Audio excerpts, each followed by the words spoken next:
Violent crimes are not the only area of law enforcement the Memphis Safe Task Force will be involved in. Traffic violations are also a part of the Trump administration's plan. ABC 24's Lauren Turman continues our coverage with what some drivers are saying about how this could impact their lives. Well, this goes beyond just added patrols, Pepper. It also raises questions about traffic stops, checkpoints, and where the money from it all ends up.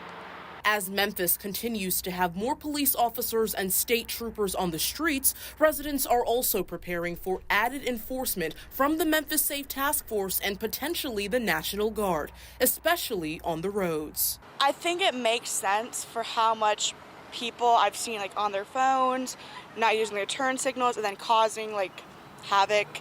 I know a lot of people who think that the only people who are going to feel the brunt of this are going to be hardcore criminals. But I can tell you that there are going to be tens of thousands of traffic stops of people who have broken tail lights or people who didn't turn on a signal or other forms of broken windows policing. Along with traffic enforcement, Shelby County recently posted guidance on what to expect if the National Guard sets up checkpoints around Memphis and what residents should do. By law, Memphis police must give several days' notice before setting up a checkpoint, including its location, purpose, and time window. I don't think checkpoints are necessarily bad because, I think they're time consuming, and if you are trying to get to work or anywhere else, I have a history of my family of drinking and driving.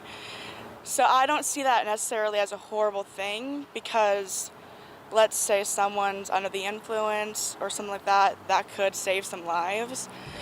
But at the same time, I just don't think it's the main problem. City and county leaders confirmed to ABC 24 that they do not expect National Guard checkpoints at this time, but that could change. They add that they're still working to find if the extra money in fines would benefit local budgets. In Memphis, money from traffic stops is divided between the city, county, and state, depending on whether it's a state law or municipal violation. The General Sessions Court Clerk's office confirmed they do receive funds from court fees tied to Tennessee Highway Patrol stops, but are not expecting other funding to come from this effort. Still, some in the community remain frustrated by what they call vague communication.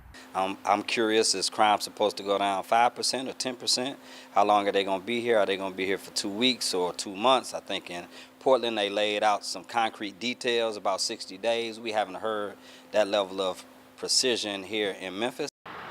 And we are still waiting for some of those answers about how long this presence is expected to last in Memphis and what exactly it will look like on the roads and highways. Now, we are expecting more information about that tomorrow, and we will continue to press for answers. In Northeast Memphis, I'm Lauren Turman, ABC 24 News.